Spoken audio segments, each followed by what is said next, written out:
جی علی بھائی، اگلا سوال ہے کہ علی بھائی، شام غریبہ کے بارے میں مشہور ہے کہ شیعہ شام غریبہ کی رات کو بھی بے حیائی کے کام کرتے ہیں، اس کی کیا حقیقت ہے؟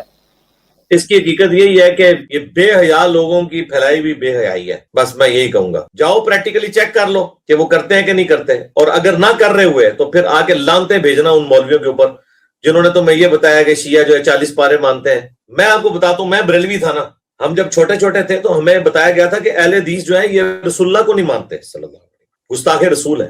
مجھے آج بھی یاد ہے کہ میں ایک دفعہ اہل حدیث کی مسجد کے باہر سے گزرا اور میں نے کلمہ لکھا ہوا دیکھا، تو میں نے گھر آ کے باقاعدہ اپنے گھر والوں کے سامنے یہ بات رکھی اپنے ماں باپ کی کہ آج میں نے وہاں وہابیوں کی مسجد کے باہر بھی پورا کلمہ پڑھا ہے، لا الہ الا اللہ محمد رسول اللہ۔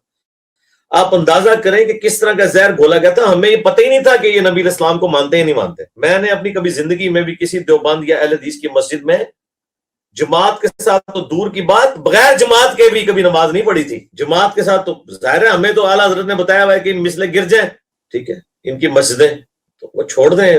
یہ لوگ تو مطلب کوئی ایک دوسرے کا وہ معاملہ نہیں کرتے، تو یہ جھوٹ بولتے ہیں ایک دوسرے کے بارے میں۔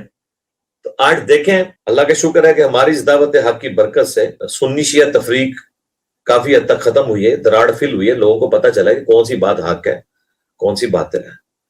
آپ کیٹاگوریکل ڈینائی کر کے کبھی بھی کسی سے حق بات منوا نہیں سکتے، جو جتنی بات درست ہے اس کو آپ نے ماننا ہے۔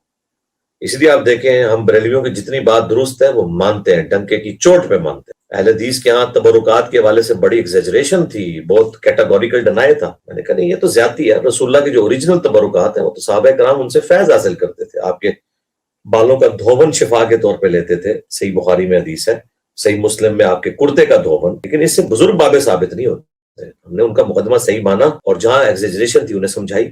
اسی طریقے سے اگر آپ نے ناسبیوں تک بات پہنچانی ہے تو انہیں ان کا جو مقدمہ جتنا درست ہے وہ مانے۔ وہی کہتے ہیں کہ یہ صحابہ کرام پہ سب و شتم کیوں کرتے ہیں، بالکل وہ ٹھیک کہہ رہے ہیں، نہیں ہونا چاہیے، ہم اس کے خلاف ہیں، لیکن پھر ان کو آپ بتائیں کہ یہ سیدنا ابوبکر عمر کی توہین بنو امیہ کی وجہ سے ہوئی ہے، انہوں نے جو مظالم کیے ہیں یہ اس کا ریونج ہے۔ ناسبیت کی بائی پروڈکٹ ہے رافضیت، نہ یہ حضرت علی کے ساتھ اس طرح کہ 60 سال تک ممبروں کے اوپر لانتیں انہوں نے کی اور آج تک لانتیں پھر کھا رہے ہیں۔ اسی طریقے سے شیعہ سے آپ اپنا مقدمہ تب بنوا سکتے ہیں جب آپ ان کی صحیح بات کو صحیح کہیں۔ جنگ جمل صفین نہروان ظاہر ہے ان کے لیے زندگی میں یہ کربلا ایک امپورٹنٹ ایونٹ ہے، اور اس سے پہلے جنگ جمل صفین نہروان ہے۔